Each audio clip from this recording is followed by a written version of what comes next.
Hello আমার family, কেমন আছো তোমরা সবাই? আশা করছি তোমরা সবাই খুব ভালো আছো, আমরাও খুব ভালো আছি। তো আমি শুরু করেছিলাম পয়লা বৈশাখের দিনটা খুব ভালোভাবে, সকালটা তো দিনটা আমার জন্য খুব একটা লাকি ছিল না। তো সেই জন্য আমি সকালবেলা ঘুমের থেকে উঠে ভালোই ছিলাম, ভালো মানুষই ছিলাম, সুস্থ একদম। সব কিছু কাজকর্ম গুছিয়ে আমি ব্লগটা শুরু করেছিলাম। তো তারপরে হঠাৎ করেই আমার শরীরটা খুব খারাপ হয়ে পড়ে। তারপরে এমার্জেন্সিতে বর ছুটি নিয়ে বাড়ি চলে আসে।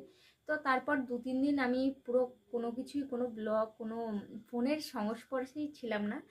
তো যখন ব্লগ না আসার কারণ হচ্ছে এটাই, আমার শরীরটা খুব একটা ভালো নেই, এখনও সুস্থ নেই আমি।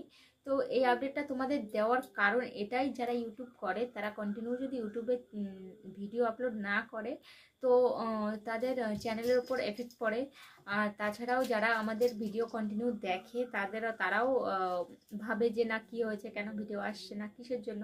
তো সেই কারণের জন্য শুধুমাত্র আমি এই ভিডিওটা পোস্ট করছি। তো আর কিছু বেশি কিছু বলার নেই, ভিডিওটা আমি পোস্ট করে দিচ্ছি। তো ভিডিও আসবে আবার 2-1 দিনের মধ্যে, আবার ব্লগ আসবে। তো চলো, আর কিচ্ছু বলার নেই। তো সবাই ভালো থেকো, সুস্থ থেকো, নিজের খেয়াল রেখো। এত গরমে সবাই নিজের দিকে, সবাই নিজের যত্ন নিও, কেয়ারফুলি থেকো সবাই। তোমরা আমাকে ভালোবাসা দিচ্ছ বলে আজকে আমি এই ভিডিওটা তোমাদের জন্য বানালাম। তো যাই হোক, আজকের ভিডিওটা এই পর্যন্ত। তো চলো, দেখা হচ্ছে নেক্সট ভিডিওতে।